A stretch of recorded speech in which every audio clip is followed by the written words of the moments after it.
So Lent, to me, is a season that we are given a gift that causes us often to get a little bit uncomfortable.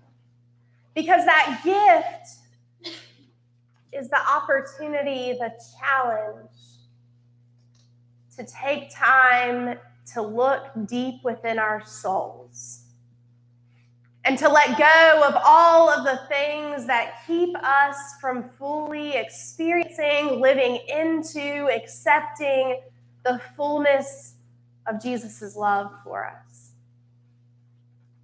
So that then when we get to Easter Sunday morning, we have the great opportunity to experience the resurrection and the new life and the joy of all of that in a way that we never could have if we didn't take the time first to pause, to be okay with searching deep within the depths of our souls and the uncomfortableness that brings, and letting go of all of those things that cloud our vision, that get in the way. Today, as we look into this whole idea of what we can let go of in this season of Lent, we are given the gift of a very long text, but a very powerful text. And so before we jump right into it, today we are going to be talking about letting go of the things in our lives that get in the way of us being willing to sit at the well with someone that is completely different than us. Maybe it's our mindsets. Maybe it's prejudices that we carry, that we keep buried deep within, and we say, no, we don't have any of those. But in all reality, in the way that we practice, in the way that we live out our lives, we do. Maybe it's things that we have been told since we were a young child of this is the way that we view the world. These are the people that are most worthy of our time and our energy. And these are the people who aren't quite as worthy of that time and that energy, and all of those things that we have been taught to believe, and to the ways that we have been told to see the world through our entire life, become ingrained in us in ways that we often don't even realize it. And so we can gather here in this space, and we can start off this time together by saying, no way, Amy, I don't have any of that.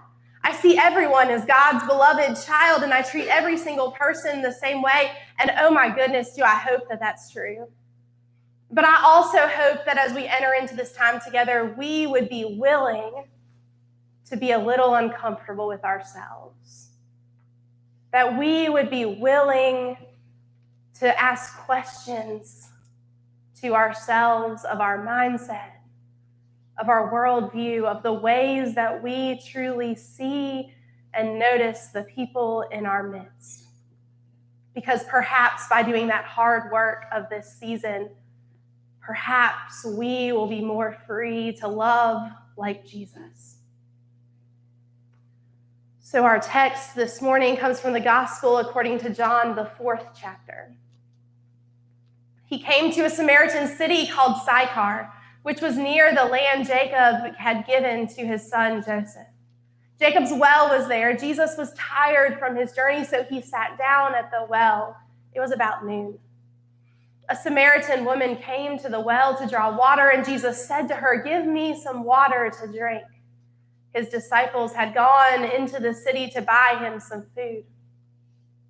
The Samaritan woman asked, "Why do you, a Jewish man, ask for something to drink from me, a Samaritan woman?" You see, Jews and Samaritans didn't associate with each other. Jesus responded, "If you recognize God's gift and who is saying to you, 'Give me some water to drink,' you would be asking him to give, and he would give you living water." The woman said to him, "Sir, you don't have a bucket and the well is deep. Where would you get this living water? You aren't greater than our father Jacob, are you? He gave this well to us, and he drank from it himself, as did his sons and his livestock. Jesus answered, "Everyone who drinks from this water will be thirsty again.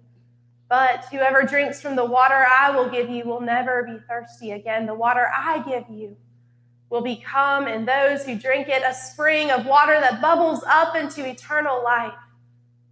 The woman said to him, "Sir, give me this water so that I will never be thirsty and I will never need to come and to draw water." Jesus said to her, "Go, get your husband and come back here."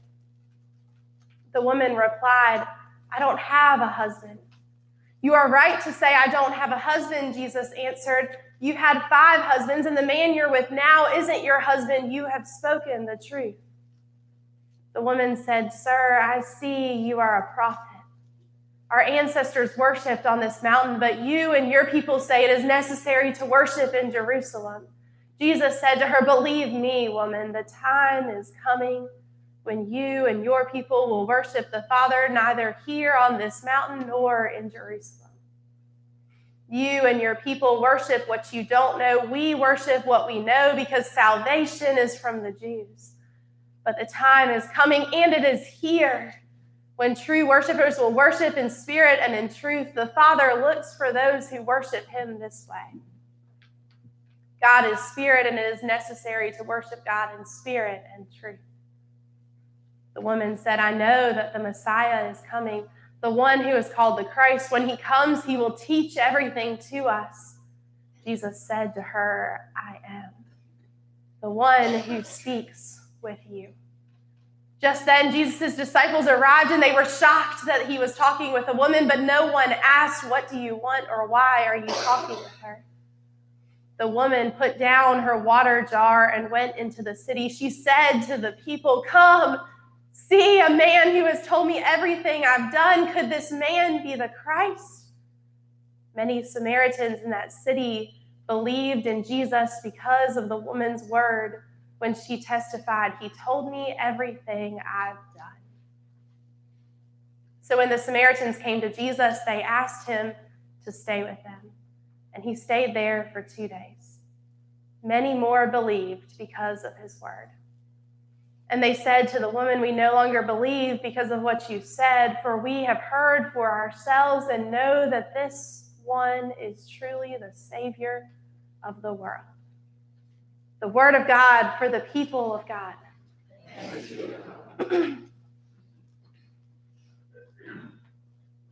So this text that is picked for us by our lectionary is incredibly lengthy and powerful and beautiful. And for some reason, our lectionary cuts out the first couple of verses in the midst of including 38 or so others. And so in the first bit of this text, we are told that Jesus had to go through Samaria. He had to go through Samaria. And the interesting thing about that is he absolutely did not have to go through Samaria at that time. See, there was a very well-worn, well-used path that went around Samaria. And sure, it added a couple of days to the journey, but no one ever seemed to mind as people quickly and readily took that long path around Samaria. That path would be lined with everything that the travelers would need for the journey, because it was customary that the Jewish people would take this path around Samaria. So when the text tells us that Jesus had to go through Samaria, we can then assume that he had to go through Samaria for reasons that were not really physical in the end. He had to go to Samaria to sit at the well. He had to go to Samaria to usher in transformation to this community. He had to go through Samaria to show the people who have been told that they are different, that they are not God's beloved and chosen people, that they belong. He had to go through Samaria to bring forth transformation in the most unexpected of ways.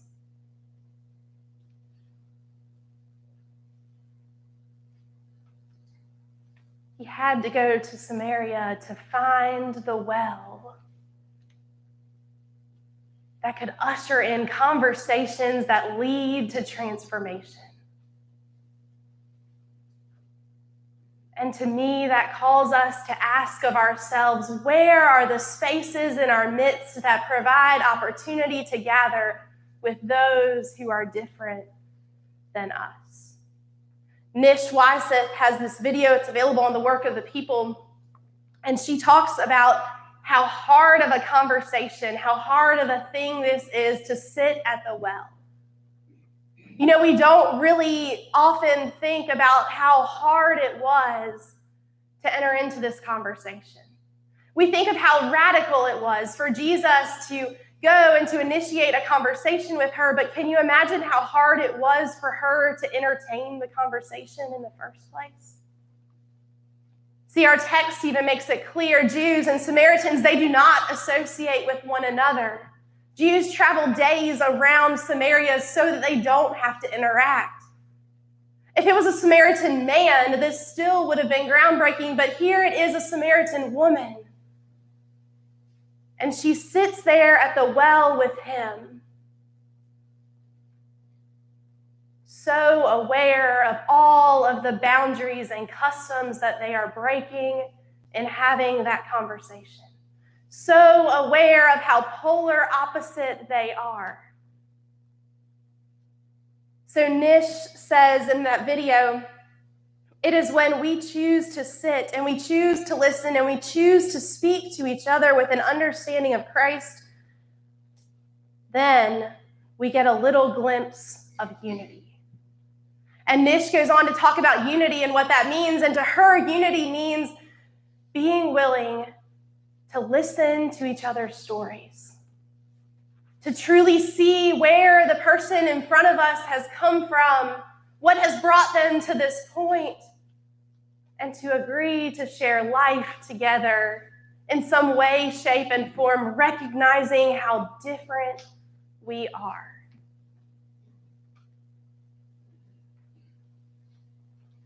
Osvaldo Vena says about this text, thus, Jesus left us with a crucial lesson to be learned. Community can only be built when we are not afraid of overcoming old prejudices and we are willing to break the social conventions that dehumanize us.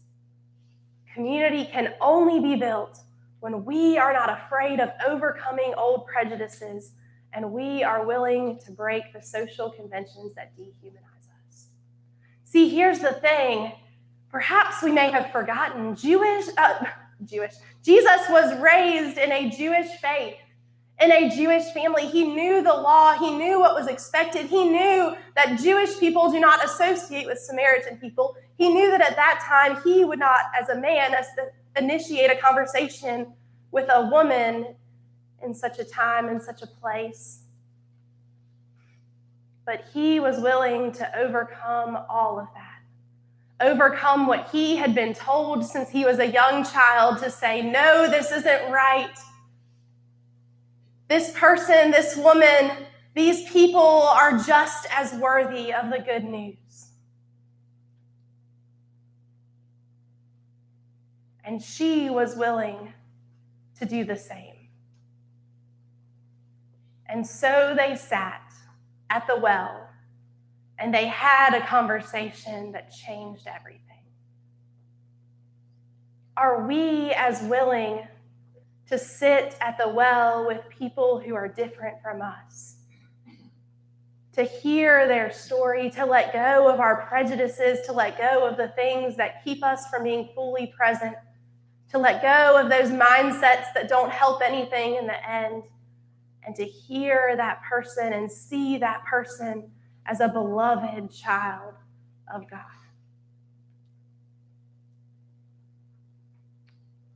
The question with all of that is, what are we missing by not sitting at the well?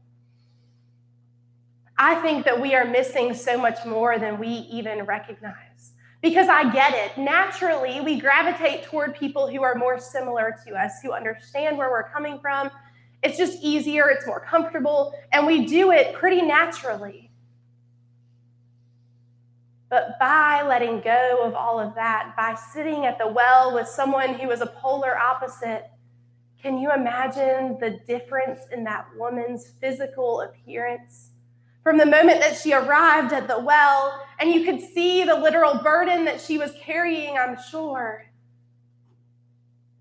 She came to the well at a time when it would be quiet, when no one would be there. We don't know her full story. We do know that at that time a woman couldn't initiate a divorce, but we don't know why she had been tossed aside by so many men in her life. We don't know the level of heartbreak that she was enduring, but we do know that she was isolated in her community because of it. And so she goes to the well, and I highly doubt that she was skipping and prancing as she joyfully went to the well to get the water for the day when it was halfway through the day already. I would venture to guess that you could literally see the weight, see the burden of her life as she went to the well. But then she has this conversation. And the beautiful thing about this text is I have always pictured it that she had set the jar down on the well when she got there. And then she has this conversation, and she can't help herself, and she leaves, and she forgets about the jar, and she runs back to town. But the text actually tells us that she set the jar down. After the conversation, before she goes back to town, it says she set the jar on the well, and she went back to town. She didn't forget about the jar. She didn't get so excited that she just ran off and left the jar. She intentionally set the jar down to run back to town. And she began to do something amazing. You know, often we think about our baggage in negative connotations for logical reasons. We think of our past stories. We think of our shame and our guilt. We think of the things that we carry in our lives that we are fearful of other people finding out and knowing as things that hinder us in experiencing the fullness of the love of Jesus. And I get that. But in this story, something peculiar happens with her baggage. There's this long quote from Scott Hosey, so hang with me through it because it's powerful, though. Last week we talked about Nicodemus. And so Scott references Nicodemus and says, unlike Nicodemus in the previous chapter of John's Gospel, we know how she responded. She raced back to the village and began knocking on doors whose doorsteps she had not darkened in years. Somehow, she forgot that she was supposed to avoid these people. Instead, she rather quickly becomes a member of the community again. Before this story is finished, villagers are actually speaking to her again and speaking gratefully at that. I also find it astonishing that this woman proclaimed the good news by claiming she had met a man who told her everything that she had ever done. But wasn't that past exactly what had led to her into isolation in the first place? What an alchemy of grace we see here, where the past that had made her so miserable now becomes the doorway through which to bring others to Jesus. You know, she has that moment. She sets the jar down. She races back to town. And she begins to do something incredibly courageous, which is to knock on the doors of people who potentially have never spoken to her or have turned their backs to her or who snicker and make comments behind her back. She knocks on their doors. And I think that I would not have had the courage in that moment to use the words that she did. Come, see the man, meet the man who has told me everything I've ever done.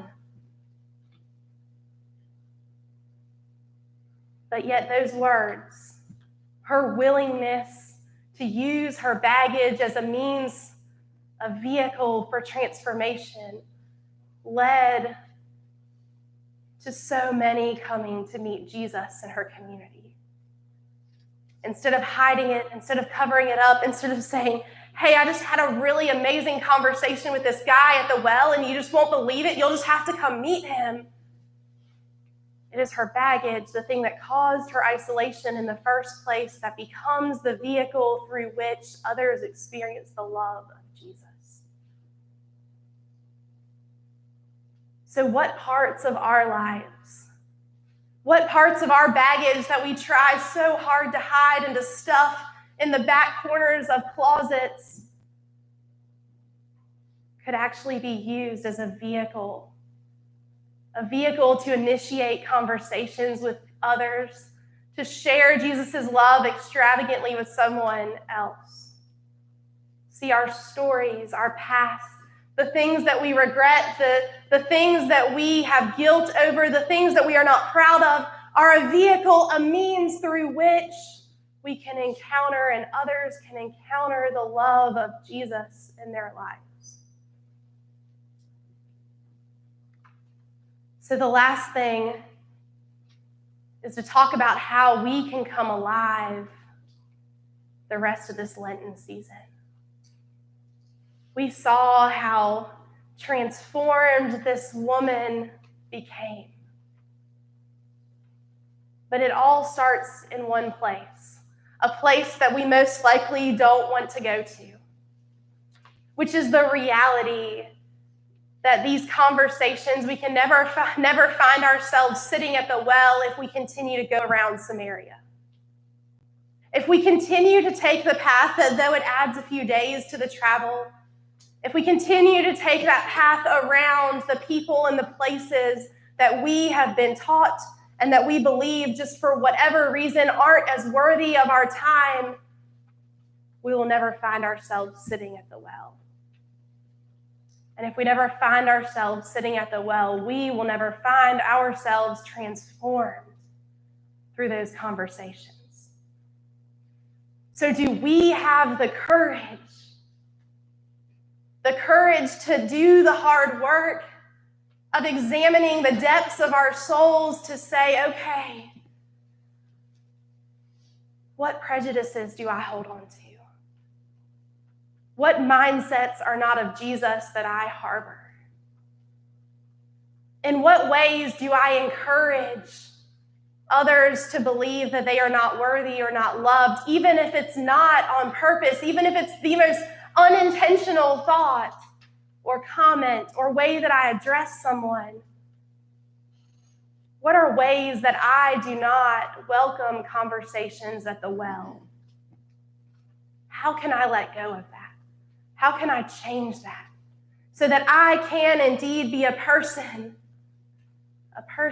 that someone can come to, and we can sit at the well, honest and aware of our differences, and learn from one another and be transformed through the joy and the love that comes through an encounter with our Christ. We have a challenge. We have the time to do so now, the gift of time by ourselves to reflect and to pray. May our eyes and may our hearts be opened to the Samarias and the Samaritans in our lives. May we have the courage and the boldness to sit at the well and to be transformed.